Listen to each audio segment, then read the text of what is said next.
Madame, Monsieur, bonsoir. Merci de nous rejoindre à la une de l'actualité. Les messages de condoléances suite au crash de l'avion mercredi à Boufarik continuent d'arriver.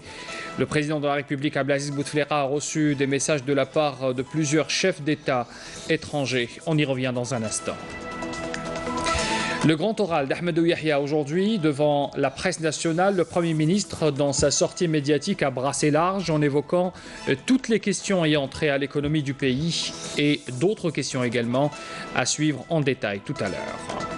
L'Algérie relève le défi, un grand défi dans le secteur de l'habitat pour permettre aux Algériens d'acquérir un logement décent avec toutes les commodités nécessaires. Différentes formules sont lancées dans le cadre d'un grand programme initié par le président de la République, Abdelaziz Bouteflika.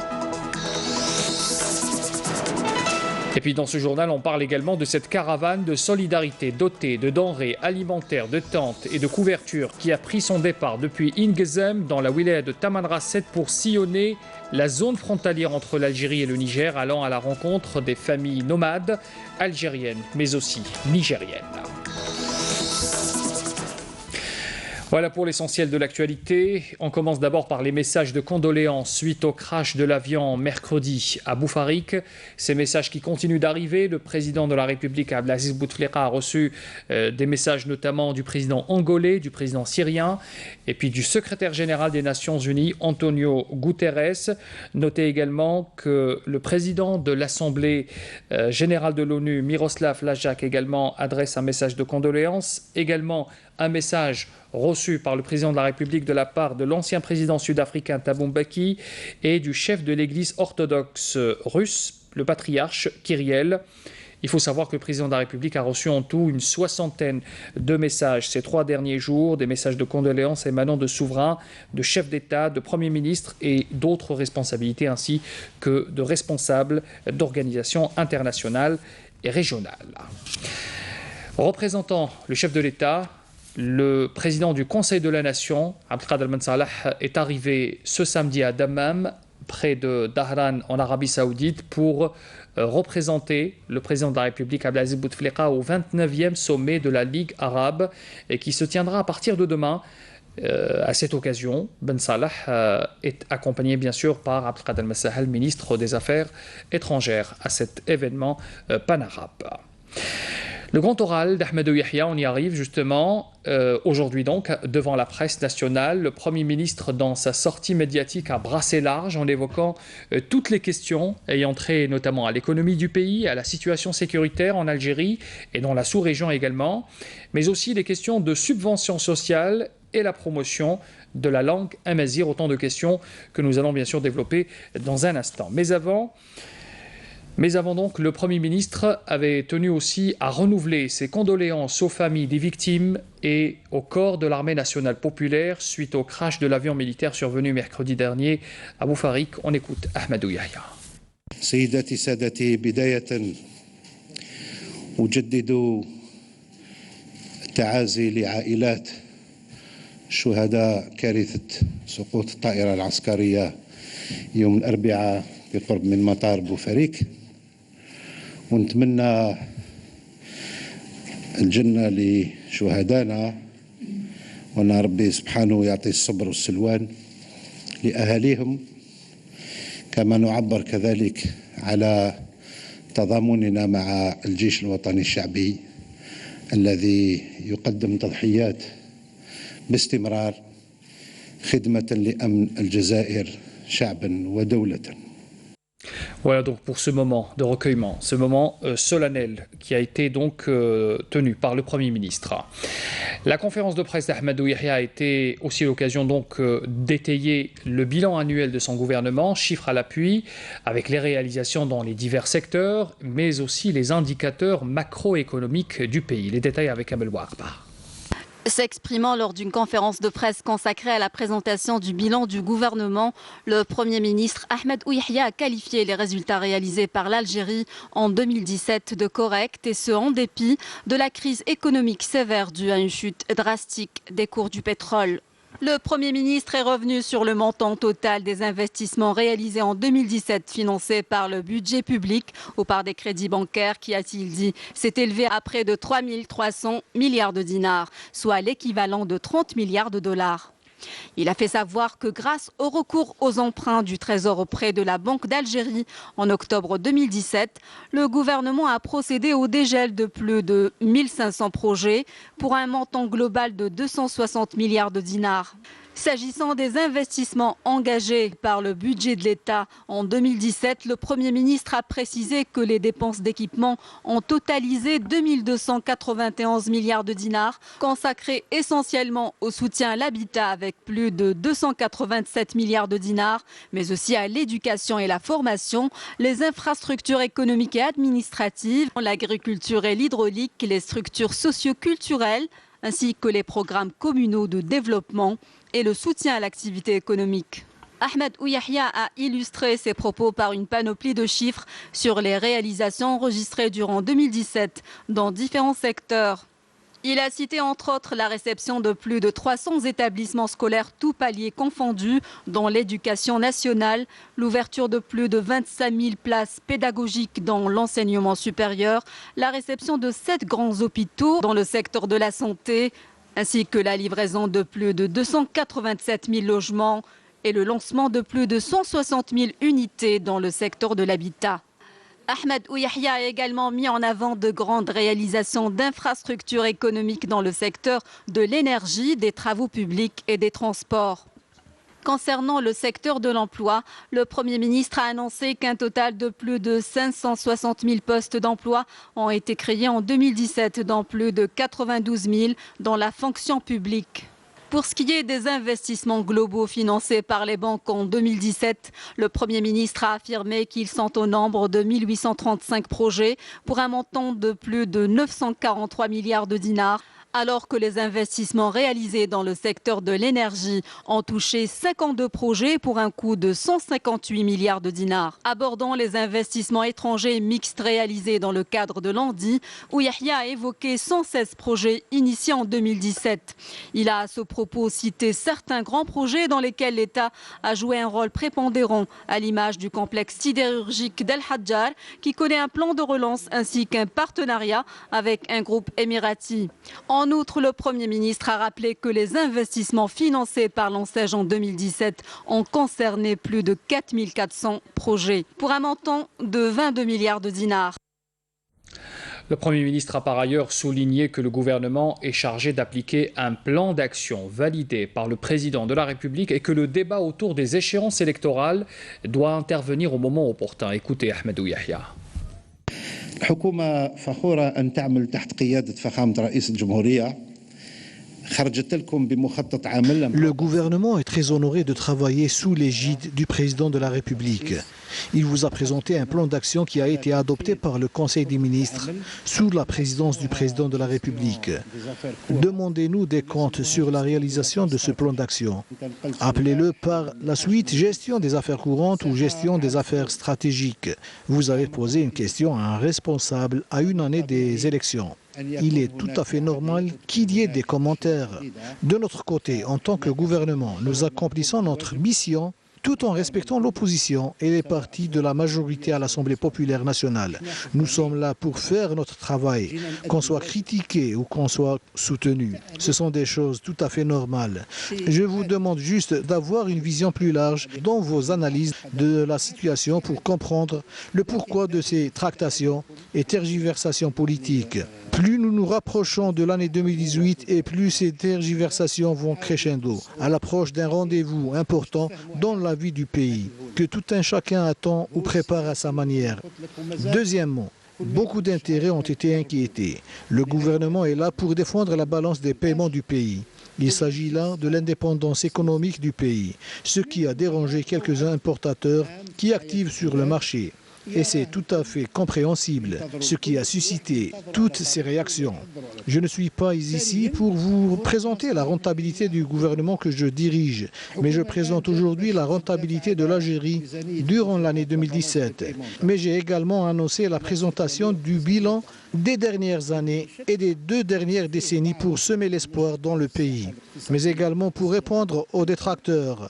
C'est une politique Troisièmement, si vous me parlez de perspective, nous, en tant que gouvernement, nous appliquons en toute fierté le programme du président de la République à travers le plan d'action adopté par le Conseil des ministres. Soyez certains que si vous demandez aux membres du gouvernement en tant que personne, on ne peut être que fier si le président de la République décidait de poursuivre et de se présenter à un nouveau mandat. Sur la dernière sortie du président de la République, s'agit-il d'une sortie pour demander un 5e mandat ou une sortie d'adieu? C'est regrettable de poser de telles questions. Et ça se contredit avec vos écrits et avec ceux qui se rapportent dans certains cercles. Vous vous posez des questions où se trouvait le président. Et quand il est sorti en visite, vous nous demandez si c'est une visite d'adieu ou une visite pour demander un 5e mandat. Peut-être que certains vont avoir d'autres appréciations. Mais le plus important pour nous est que l'image ne trompe pas. Ce qu'on a vu sur toutes les télévisions, c'est que le peuple était content de voir son président. Le président de la République a saisi cette occasion pour inaugurer 2 importantes infrastructures, la mosquée de Ketchawa après sa restauration et l'extension de la ligne du métro. Vous voulez absolument faire du président un candidat. Il entamera la 5e année du 4e mandat le 17 avril. Laissez-le présider le pays.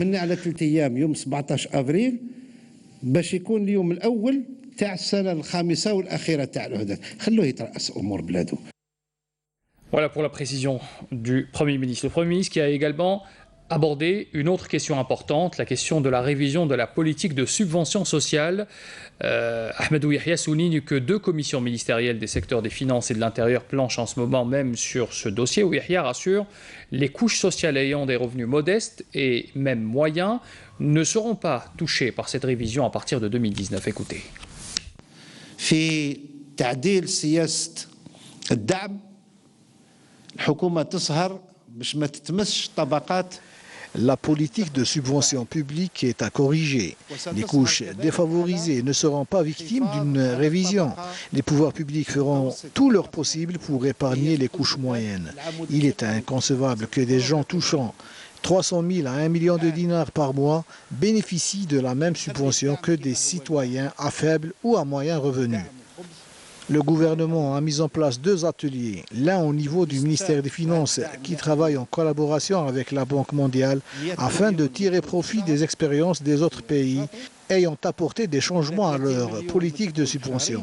L'autre atelier est à pied d'œuvre au niveau du ministère de l'Intérieur et des collectivités locales qui a franchi de grands pas en matière d'informatisation pour coordonner avec l'ensemble des réseaux étatiques tels que le Trésor public et la Sécurité sociale afin d'établir un recensement économique de tous les Algériens. Sur la base de ce recensement, on va aller progressivement pour savoir qui a besoin de subventions et à quel niveau. Ce travail va prendre du temps. Cette année, il n'y aura aucun changement dans la politique de subvention. معناه المواطن يقدر يعرف باللي خلال هذه السنة ما يكون فيه أي تغيير في سياسة الدعم الاجتماعي. Voilà donc pour ces déclarations. Le Premier ministre s'est par ailleurs prêté au jeu des questions-réponses avec les journalistes. Plusieurs volets ont été abordés, notamment la question de la sécurité du pays et le rôle de l'armée nationale populaire, ainsi que la question de l'amazérité avec la mise en place de l'académie dédiée à cette langue. Le compte-rendu avec Amina Zahoufa. D'une importance majeure, la sécurité nationale et territoriale de l'Algérie a été au cœur des interrogations des médias. Ahmed Yahya a souligné que l'évolution positive de la situation sécuritaire en Algérie a été rendue possible grâce aux efforts de l'ANP et aux autres services de sécurité. Notre armée nationale populaire au premier chef et les services de sécurité également ont mené un combat terrible. La politique menée par le chef de l'État a permis d'y ajouter la concorde et la réconciliation, mais cela ne doit pas nous faire oublier les martyrs du devoir national. Allah yarhamhum shuhada al-wajib al-watani li saqtu fi ma'arakat ihbat al-irhab. Si nous avons gagné la bataille à l'intérieur, nous sommes aujourd'hui au cœur du volcan du terrorisme sous-régional. En réponse à certaines interprétations relayées par les médias de pays voisins concernant les passagers sahraouis qui se trouvaient à bord de l'avion qui s'est écrasé mercredi passé à Boufarik et leur prétendue présence en Algérie dans le cadre d'une réunion regroupant les cadres militaires du Front Polisario, Ouyahia a affirmé que l'Algérie n'a jamais caché sa solidarité avec le peuple sahraoui et son soutien à sa cause juste.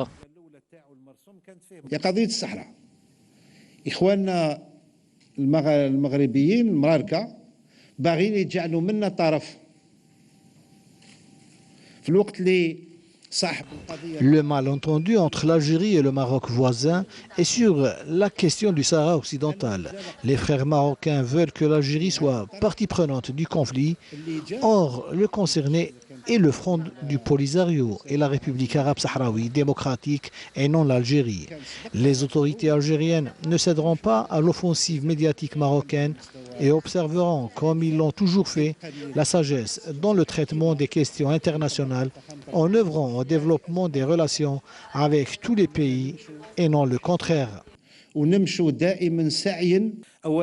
Par ailleurs, Ahmed Ouyahia, qui a entamé sa conférence de presse en présentant les réalisations socio-économiques enregistrées durant l'année 2017, a déclaré qu'à la fin de l'année en cours, des bilans des réalisations de 2018, du 4e mandat du président de la République Abdelaziz Bouteflika et des 20 dernières années seront également présentés.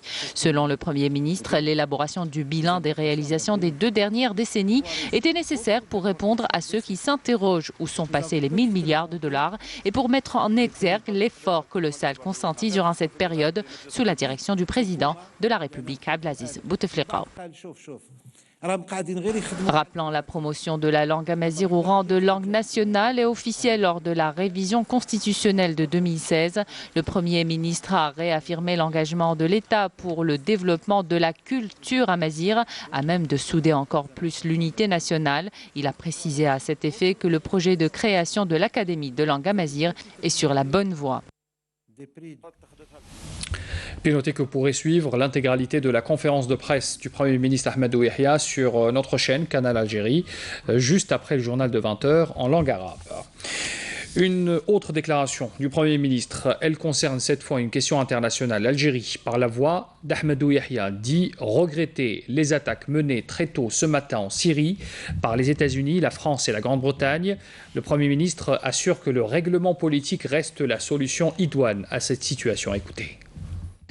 L'Algérie ne peut que regretter les frappes qui se sont déroulées cette nuit en Syrie, au moment où toute la communauté internationale attendait plutôt l'envoi d'une commission d'enquête pour évaluer ou vérifier ces informations relatives à l'usage des armes chimiques que l'Algérie dénonce. L'Algérie n'a jamais adhéré, d'abord elle est signataire de la Convention contre l'usage des armes chimiques, et donc elle ne sera pas un pays qui soutiendra l'usage des armes chimiques. Mais il fallait attendre une commission d'enquête d'abord. Malheureusement, ça n'a pas été le cas. Ce que pense également l'Algérie, c'est que la question syrienne a plus besoin d'une solution politique. Et malheureusement, ces frappes vont encore créer une atmosphère qui ne manquera pas de peser négativement sur une dynamique de règlement politique de la crise syrienne. Quant à ses effets sur le monde arabe, de toute manière, le monde arabe connaît ces derniers temps des tragédies. Et je crois qu'il serait plus sage de laisser au sommet de la Ligue arabe, qui se tient demain, si je ne me trompe pas, en Arabie saoudite, le soir au collège des États arabes, de dire qu'est-ce qu'ils pensent de toute cette situation. Un sommet arabe, je le rappelle encore une fois, auquel participe Abdelkader Ben Salah, président du Conseil de la Nation. Il représente le chef de l'État, à Dammam, en Arabie Saoudite. Un mot justement sur la Syrie, pour parler de l'événement actuel. D'abord, cette réaction du président russe, Vladimir Poutine, qui dénonce avec la plus grande fermeté les frappes qui avaient ciblé Damas, donc très tôt ce matin, par les forces américaines, britanniques et françaises. Pour l'ambassadeur russe aux États-Unis, ces frappes sont une insulte au président russe. Réunion d'urgence également du Conseil de sécurité. La Russie demande un vote sur son projet de résolution condamnant justement ces frappes. Et puis notez également cette information qui nous est parvenue. Un laboratoire de fabrication de substances chimiques appartenant aux terroristes a été découvert par l'armée syrienne dans la banlieue de Damas. C'est ce que rapporte l'agence officielle Sana qui cite une source militaire. Revenons en Algérie pour parler de l'habitat. L'Algérie qui a relevé le défi, un grand défi dans le secteur de l'habitat pour permettre aux Algériens d'acquérir un logement décent avec toutes les commodités nécessaires. Différentes formules sont lancées dans un cadre d'un grand programme initié par le président de la République, dont l'une des préoccupations était aussi de mettre un terme à l'habitat précaire, une expérience qui a même été exposée à l'ONU. Le récit de Badia Amarli. À perte de vue et à travers toutes les wilayas du pays, des cités sont réalisées et renseignent sur les efforts consentis par l'État dans le secteur de l'habitat. Depuis 1999, le gouvernement a adopté un programme de logement exécuté sur le terrain et qui s'est traduit par la réalisation de logements tout type confondu. Les transferts sociaux consacrés au secteur de l'habitat qui dépassent la plupart du temps les 300 milliards de dinars annuellement et parfois plus. Et la preuve qu'une volonté politique existe pour relancer le secteur de l'habitat. J'évoque la plupart des programmes quinquennaux lancés depuis 1999 jusqu'au 2019 pour dire que 3 600 000 unités réalisées, en plus de ce qui sera réalisé et réceptionné de 2017 à 2019.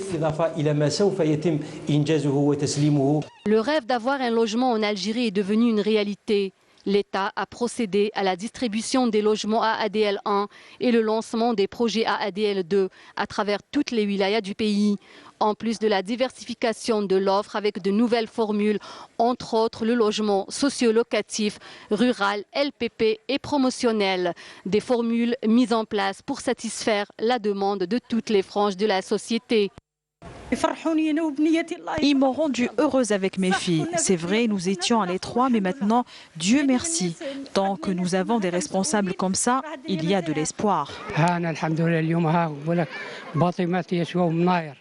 Alhamdoulilah, des bâtiments qui coûtent des milliards sont revenus à des personnes démunies et leurs enfants, à des fellahs, à des enfants, des moudjahidines et des chouhada.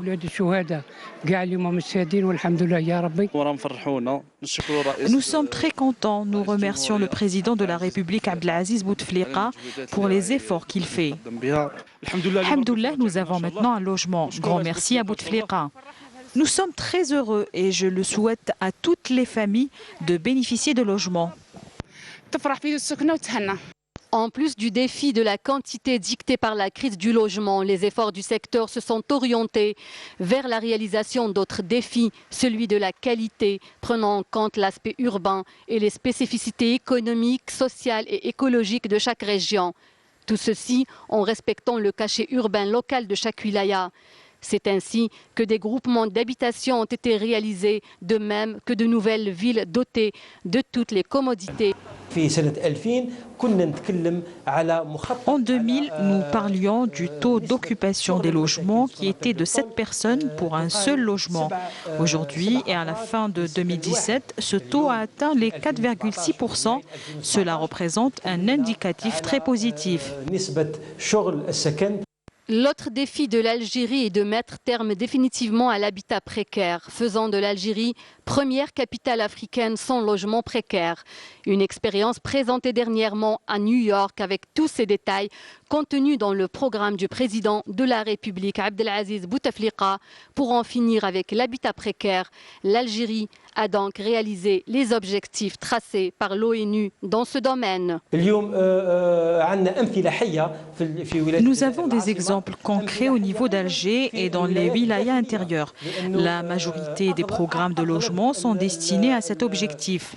Aujourd'hui, nous pouvons dire que nous avons un cadre urbain presque dépourvu de ces habitations non conformes. En moins de 2 décennies, l'Algérie dispose d'un parc de logements répondant aux normes architecturales et urbaines requises, alliant modernité et tradition.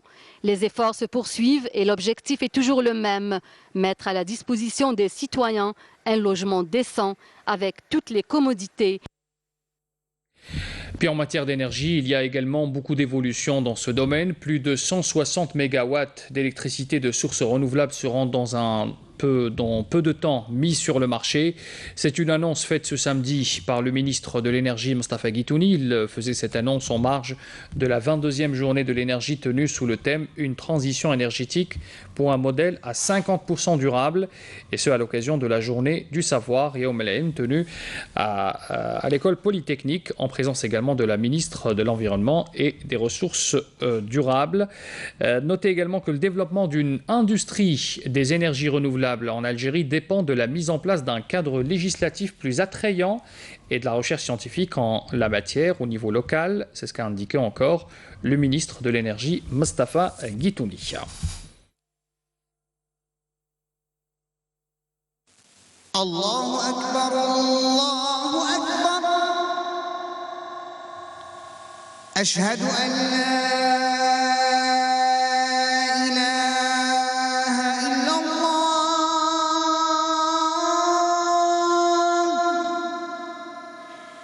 أشهد أن لا إله إلا الله أشهد أن محمدًا رسول الله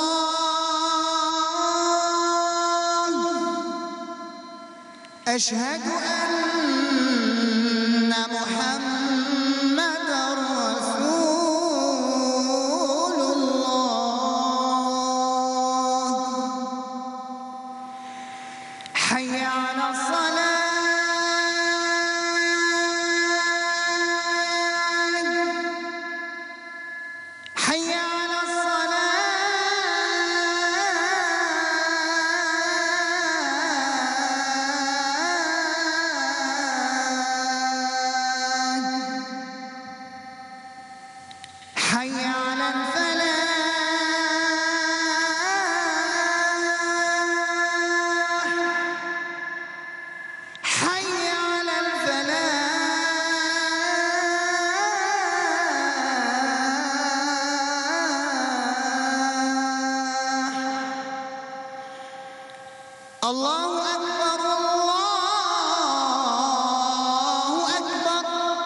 اللهم رب هذه الدعوة التامة والصلاة القائمة آت محمدا الوسيلة والفضيلة وابعثه مقاما محمودا الذي وعدته. C'était l'appel à la prière pour Salat el-Maghrib pour Alger et ses environs. Taqabbal Allah Salat el-Jamia. Dans l'information également, ce soir, on apprend que plus de 2 quintaux de kif traités ont été saisis ce samedi. Vous le voyez en image, des quantités donc saisies par des détachements de l'armée nationale populaire et des éléments de la gendarmerie nationale dans les wilayas de Bachar et de Tlemcen. C'est ce qu'indique ce soir le ministère de la Défense nationale dans un communiqué. Voilà donc pour ces images. Tandis qu'on apprend également que des éléments de la gendarmerie nationale ont arrêté à Bouihi, dans la wilaya de Tlemcen, un individu. Il avait en sa possession également des produits stupéfiants, 9,5 kg de la même substance, de kif traité donc, alors que 15 980 comprimés psychotropes ont été saisis également à Tamanrasset dans le sud. C'est ce que précise encore la même source. Et puis par ailleurs, 4 immigrants clandestins de différentes nationalités ont été appréhendés à Tarf, conclut également le MDN dans son communiqué. Les manœuvres internationales de la protection civile EAL 6 Seismex 2018, c'est des manœuvres conjointes effectuées entre l'Europe, l'Algérie et plusieurs pays arabes également. Des manœuvres qui concernent des situations de sauvetage en situation de séisme. C'est des manœuvres qui ont été lancées donc ce samedi à Bouira avec la participation de 1000 éléments issus de 6 pays arabes et étrangers. Donc, je le disais à l'instant, il s'agit de la Tunisie, l'Union européenne, bien sûr la France, le Portugal, l'Italie ainsi que l'Espagne et la Pologne. L'objectif principal de ces manœuvres est de tester l'interopérabilité des cellules de soutien logistique ainsi que la procédure d'assistance internationale CENAC-ERCC. Et puis, comme je l'ai annoncé en titre également, une caravane de solidarité dotée de denrées alimentaires et de tentes et de couvertures également a pris son départ depuis Ingezem dans le sud du pays, dans la wilaya Taman Rasset, pour sillonner les zones frontalières entre l'Algérie et le Niger, allant à la rencontre de ces familles nomades algériennes et nigériennes. Une louable initiative très bien accueillie par cette population. Reportage Rabah Madawi sur commentaire de Camélia Malal. Première du genre, une caravane de solidarité formée de 16 camions chargés de 210 tonnes de denrées alimentaires, de couvertures et de tentes a pris la route de Ain Ghazam en direction des zones frontalières où transitent des populations nomades algériennes mais aussi nigériennes. Cette caravane de l'espoir était très attendue par ses habitants.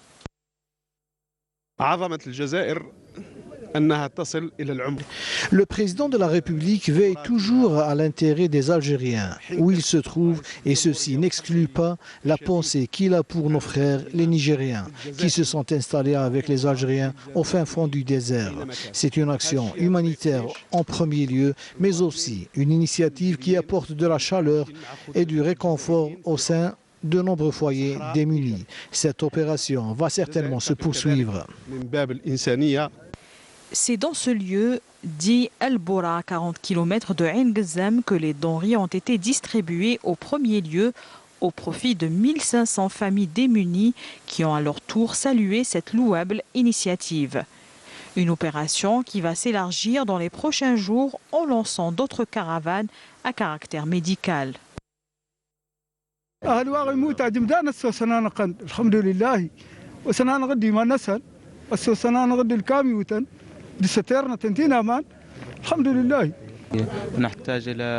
On a même besoin de moyens de transport, mais aussi des tentes pour y habiter. Cette action est une aubaine pour nous. Ainsi, ces caravanes à caractère humanitaire avant tout constituent un pont de solidarité entre le peuple algérien et nigérien. C'est aussi un message de soutien et d'espoir pour ce peuple frère. Le rappel des titres avant de clore ce journal. Avec les messages de condoléances suite au crash de l'avion mercredi à Boufarik qui continue d'arriver, le président de la République, Abdelaziz Bouteflika, a reçu des messages